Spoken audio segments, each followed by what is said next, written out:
En 1953, el primer ministro democráticamente elegido en Irán es arrestado. En 3 días se acaba el breve intento de democracia en el país. A la cabeza de los sublevados, el monarca Reza Pahlavi, el Shah. Este golpe lo organizaron Reino Unido y Estados Unidos para proteger sus intereses económicos en Irán. Se firmó el primer contrato entre Persia y las compañías petrolíferas norteamericanas que entregaría a estas el 40% del... Durante el siglo XX, los imperios coloniales, viejos o modernos, se han hecho expertos en cambiar los gobiernos de los demás. Aquí tenemos a los soldados franceses que fueron enviados por París en apoyo del presidente. Pero cuando pensamos en injerencias, el primer país que se nos viene a la cabeza es Estados Unidos. Desde el final de la Segunda Guerra Mundial, la CIA habría puesto en marcha más de 100 operaciones para cambiar gobiernos extranjeros y apoyar a líderes autoritarios. Hubo varios golpes de Estado en Latinoamérica en 1963. Han demostrado que instaurar una dictadura con los recursos adecuados no es tan difícil.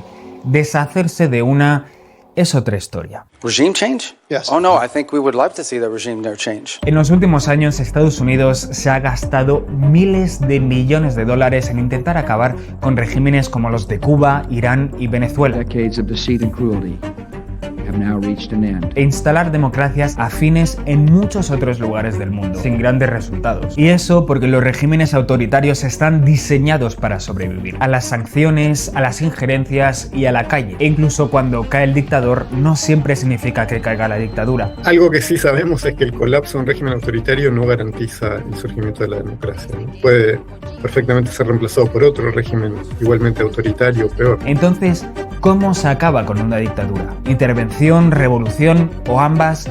¿Qué dicen realmente los expertos sobre cómo se derrumba un régimen que no quiere caer? The man was alone, the tank was not.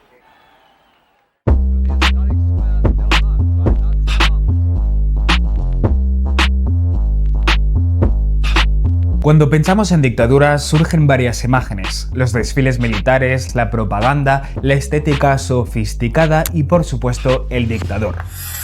Con su pueblo devoto, preferiblemente con su bigote y con un carisma desbordante.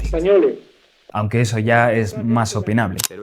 Esos regímenes, a pesar de tener ideologías, épocas o culturas diferentes, suelen tener puntos en común y entender cómo funcionan es esencial para encontrar sus puntos débiles. La referencia absoluta en el estudio de las dictaduras es ella, Hannah Arendt, filósofa política judía alemana y autora de estos 2 libros que os recomiendo: Los orígenes del totalitarismo y La banalidad del mal. Concretamente, lo que hizo Arendt fue diseccionar los mecanismos internos de 2 regímenes, la Unión Soviética y la Alemania nazi, cómo construyeron su poder, cómo lograron la obediencia de millones de personas y por qué su crueldad no fue obra de monstruos, sino de burócratas. Y eso es lo que os voy a explicar ahora. Para empezar, hay que hacer una distinción entre 3 palabras que estoy usando muy libremente desde el principio de este vídeo: dictadura, totalitarismo y autoritarismo. La dictadura posiblemente se vincula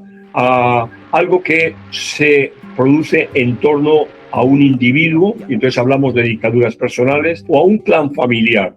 Por poner ahora mismo un ejemplo claro, es la dictadura nicaragüense, donde hay un clan familiar, el de Daniel Ortega y su esposa, que controlan de una manera muy personalizada la vida política del país. Pero la mayoría de regímenes antidemocráticos no dependen de una sola persona, dependen de un aparato. Dentro de un régimen autoritario hay cierto pluralismo. Dentro del franquismo estaban los militares, estaban los ciertos sectores de la Iglesia Católica, pensando por ejemplo en el Opus Dei, estaban también tradicionalistas, pensemos en el ámbito de los carlistas, había sindicalistas, etcétera. Es decir, había lo que se llamaban familias dentro del franquismo. Esto en un régimen totalitario no se da. En un régimen totalitario no hay familias y no hay ningún tipo de disidencia, ¿no? Y luego surge una pregunta: a pesar de protestas masivas o de un rechazo popular evidente, ¿cómo logran estos regímenes aguantar décadas? Pues ahí sí que estamos en el meollo de la cuestión. Los regímenes autoritarios, totalitarios o dictatoriales se sostienen sobre 3 pilares. El primero, por supuesto, la represión, que pasa por el aparato judicial, la tecnología o la fuerza. Han muerto 322 personas, hay miles de heridos y unos 20.000 nicaragüenses militares han huido del país. Son regímenes que están dispuestos a pagar el costo de mantenerse en el poder. Conceden beneficios a las fuerzas de seguridad de manera tal que cuando necesitan reprimir, puedan reprimir. Mantienen la lealtad de las fuerzas de seguridad a través de darles beneficios y a través de encarcelar a los militares que son disidentes, como ocurría en Venezuela, y eso les asegura que pueden reprimir a la población cuando esta población sale a la calle. El número de muertos en Irán ha sido realmente extraordinario, no estamos hablando de cifras de decenas de miles de muertos. Estos regímenes pueden aguantar el costo de las sanciones, pueden aguantar el costo de la insatisfacción popular, porque su supervivencia en el poder ya no depende del consenso popular. El segundo pilar es la legitimación. Estos regímenes no sobreviven solo por la fuerza, invierten enormes recursos en construir relatos que justifican su existencia. Lo que nos obliga a tener que recordar, aunque sea someramente, los puntos más salientes que caracterizaron a la política española en los tiempos que nos precedieron. Fueron sus características más destacadas la inestabilidad política y el fomento de la lucha de clases. Franco and the Phalangists ordered the execution of over 1 million Republican prisoners. Un ambiente permanente revolucionario con menoscabo de la autoridad. 500,000 Republican prisoners are still in the hands of their fascist jailers. El terrorismo en determinadas regiones. Last year, their demands for autonomy led to civil violence. La decadencia espiritual y el atraso cultural de grandes sectores. The church ranges from powerful political partner of the government, owner of land and shaper of national policy. El bajo nivel de vida y las enormes desigualdades sociales. Spain remains fixed in the past. El fomento libre de los separatismos y el estancamiento de nuestro progreso económico. What future is there for this country which has remained firmly embedded in the past? Y con el tiempo, el relato evoluciona y se crea algo más poderoso todavía, una ideología, una explicación total del mundo, del pasado, del presente y del futuro, que Hannah Arendt describe así. Antes de tomar el poder y establecer un mundo según sus doctrinas, los movimientos totalitarios conjuran un mundo de mentiras y consistencia que se adapta mejor a las necesidades de la mente humana que la propia realidad. Un mundo en el que, gracias a la pura imaginación, las masas desarraigadas pueden sentirse en casa y quedan a salvo de los golpes interminables de la vida real. Los hechos que no encajan simplemente se excluyen. El autoritarismo siempre está intentando generar su propia realidad, como una guerra que no es una guerra. Y para mantener esa ilusión falta una sola cosa, el tercer pilar, el más importante, el control de la élite. Dentro de ese relato que yo estoy creando, crear un núcleo de apoyo a través de un movimiento, a través de un partido político, a través de una alianza con la Iglesia. La Iglesia es también, evidentemente, la mezquita. Pero es decir, que yo tengo una cantidad de gente que es muy fiel y que me va a defender. Soy Nicolás Maduro Moro, presidente reelecto de la República Bolivariana de Venezuela. Aunque nadie se crea ya el relato, aunque se hagan evidentes las contradicciones, aunque ya nadie se crea los discursos, un régimen puede sobrevivir a cualquier cosa si se mantiene el núcleo. Y eso es interesante, porque como recuerdan los expertos, la amenaza más importante para un dictador no viene del pueblo. Estamos más unidos y restiados que nunca en defender nuestra patria. Viene de su entorno más cercano. Está llorando. Maduro está llorando. ¿Por qué llora Maduro? Cuando hablamos de cómo acaban las dictaduras, solemos tener en mente una sola narrativa, la revuelta popular. Una idea muy romántica, pero bastante alejada de la realidad. Desde 1950, 473 líderes autoritarios han dejado el poder de una forma u otra. 1 de cada 3 ha sido destituido por un golpe de Estado, es decir, por sus propias fuerzas. Otro tercio dejó el poder por la voluntad de su propio régimen, con elecciones trucadas, dimisiones forzadas y decisiones del aparato. Un 20% murió en el cargo por causas naturales. Un 10% cayó en una guerra civil y apenas un 7% cayó por una revuelta popular.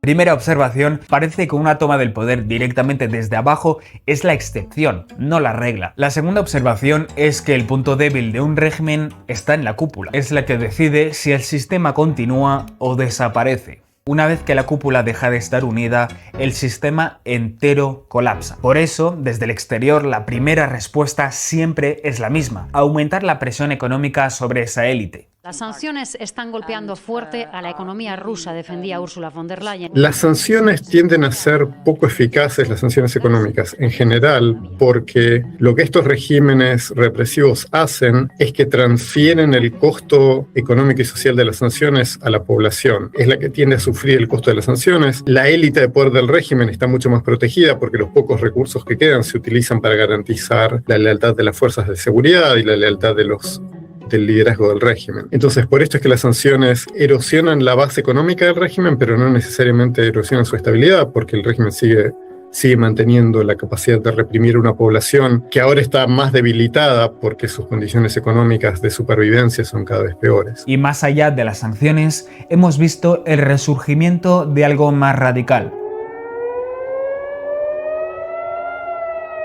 la intervención violenta directa. The United States military began major combat operations in Iran. To the great proud people of Iran, I say tonight that the hour of your freedom is at hand. When we are finished, take over your government. It will be yours to take. This will be probably your only chance for generations. Lo que hacen estas intervenciones es que desestabilizan la estructura de poder existente. Y eso en este tipo de regímenes suele ser importante porque es muy difícil para la población lograr un cambio de régimen, porque todos los caminos pacíficos y civiles están cerrados, ¿no? Eso es lo que vimos en Venezuela en julio de 2024. Ahora, eso no significa de ninguna manera que el régimen vaya a democratizarse. No puede simplemente eliminarse una facción y generar que otra facción acceda al poder, como ha ocurrido en Venezuela. Puede ocurrir que la misma facción se refuerce en el poder como resultado de la intervención, como pareciera que está ocurriendo en Irán. Pero estas intervenciones militares de por sí nunca garantizan un resultado democrático. En la aplastante mayoría de los casos, las intervenciones o refuerzan el régimen o traen algo peor. Lo que sí puede haber, y este es el gran riesgo, y creo que era la gran preocupación en Venezuela especialmente, después de la caída de un régimen tan represivo, el gobierno nuevo no tiene capacidad de controlar el territorio y de ofrecer seguridad. Y sobre todo si, como ocurrió en Irak, las antiguas fuerzas de seguridad del régimen se quedan sin trabajo y tienen que buscar algo para hacer. Eso son situaciones que crean una gran propensión al crimen organizado, que como sabemos en América Latina hoy es un gran problema. Entonces, si las sanciones no derriban regímenes y las intervenciones casi nunca traen democracia, ¿qué le queda a alguien que quiere acabar con una dictadura? Esta es una gran pregunta que muchos grupos de la oposición democrática han intentado tratar de descifrar, y sobre todo en el caso venezolano han probado múltiples estrategias, ¿no? Tratar de conectarse con los militares, tratar de generar algún tipo de puente con sectores del régimen. Esta es una tarea muy difícil porque estos regímenes represivos reprimen no solo a la oposición democrática, también reprimen a sus propios cuadros. Entonces lo que vemos es que los cuadros militares a menudo están muy vigilados y cuando son sospechados de tener algún contacto con la oposición, son reprimidos de manera todavía más brutal que los propios opositores. Rechazamos contundentemente los desesperados y sediciosos planteamientos. Entonces, para entender cómo se crean grietas en la cúpula, los investigadores han observado centenares de cambios de régimen y han destacado varias herramientas. Por ejemplo, Erika Chenoweth, docente de Harvard, se dio cuenta de algo. Si un movimiento disidente consigue movilizar de forma sostenida al 3,5% de la población de un país, el gobierno cae, sea democracia o no. El único régimen en la historia que ha sobrevivido a una movilización popular superior al 3,5% de su población es Bahrein, durante las primaveras árabes en la rebelión de 2011, y solamente gracias a la intervención de Arabia Saudí y de los Emiratos Árabes Unidos. One bullet, I see his head Pero fuera de este caso, la observación de Chenoweth sigue siendo de actualidad y tremendamente eficaz por tres razones. Aunque parezca poco, 3,5% de la población de un país es mucha gente. En España serían casi 2 millones de personas movilizadas al mismo tiempo, y una cantidad así es plenamente capaz de desestabilizar el status quo y amenazar la economía, la seguridad y bloquear ciudades enteras. La segunda razón es que si un 3,5% de la población está en la calle o involucrada en un movimiento de resistencia, seguramente tiene un respaldo popular masivo. Realmente este 3,5% es la parte visible del iceberg y eso el régimen lo sabe. Y esto nos lleva al tercer punto. El 3,5% de la población es lo mínimo requerido para crear un sentimiento de inevitable colapso y generar deserciones dentro del régimen, y este desapego es la clave. Son las grietas dentro de la cúpula. La segunda herramienta es una de las más efectivas y más contraintuitivas: garantizar una salida digna. Suena mal, lo sé, pero en un régimen, si el coste de quedarse es morir y el coste de irse es vivir de lujo en otro sitio, la mayoría prefiere irse. Y sobre todo los mandos intermedios, los generales, los jefes de policía, los burócratas, los que ejecutan las órdenes. Si saben que no van a ser juzgados por haber obedecido, muchos están más dispuestos a desobedecer. España es el ejemplo más claro. La ley de amnistía de 1977 liberó a los presos políticos del franquismo, pero también amnistió a quienes los torturaron. Una decisión tomada por consenso casi total, la izquierda incluida, como precio de la transición. Una medida profundamente injusta para las víctimas, pero indiscutiblemente eficaz para facilitar la transición democrática. Aunque bueno, es democrático basarse en una injusticia. Diputados, ha quedado aprobada la ley de amnistía. These men see themselves as the victorious revolutionaries, and they now control eastern Libya.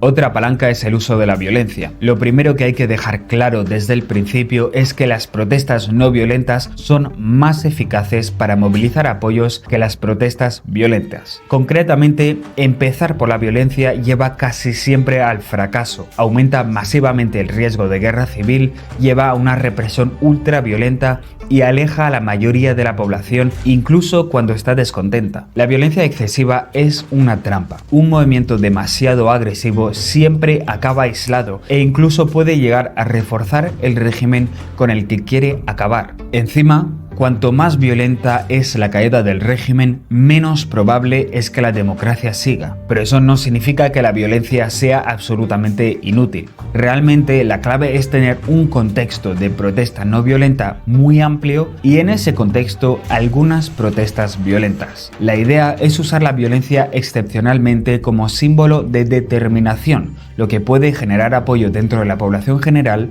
y deserciones en la cúpula. Pero incluso con todo esto, la pregunta más difícil sigue en pie. ¿Cómo transformamos una dictadura en democracia? Y desde fuera, ¿qué se puede hacer? Pues otra vez, la respuesta es muy contraintuitiva. Mira, te voy a contar una anécdota que viví personalmente, creo que fue hace 30 años, en la Embajada Norteamericana de Madrid, en una comida que nos invitó el embajador norteamericano de entonces, algunos profesores de la Complutense y entre ellos Manuel Fraga. Y Manuel Fraga le dijo al embajador de Estados Unidos: mire, la solución del tema cubano es muy simple. Llenen el país de turistas. Ni misiles, ni sanciones, ni portaaviones, turistas. La idea que hay detrás se llama el poder blando, soft power en inglés, y es exactamente lo contrario de todo lo que hemos visto hasta ahora.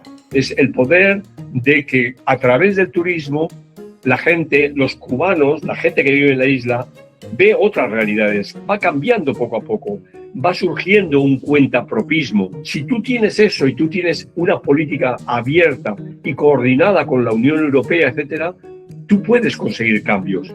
No se trata de buenismo, se trata de algo que los datos respaldan. Los regímenes atacados suelen reforzar su propaganda, su control y la cúpula se blinda, haciéndolo incluso más difícil cambiarlos y democratizar. Las sociedades que se abren al exterior, aunque sea lentamente, cambian desde dentro. Entonces hay una paradoja brutal en todo esto.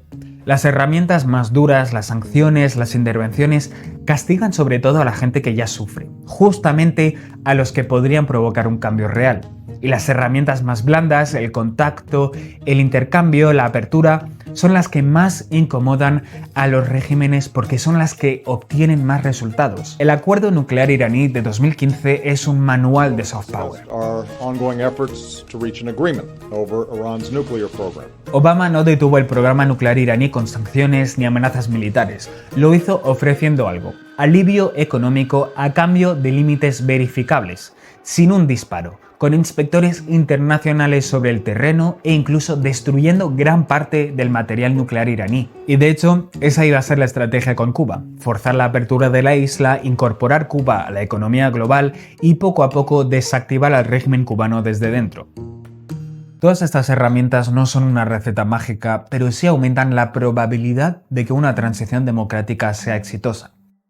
Y os quiero recordar una última cosa. Young and old, academics, ministry staff, factory workers, miners, even soldiers, all demanding freedom and democracy. Hoy, más del 70% de la población mundial vive bajo alguna forma de gobierno autoritario.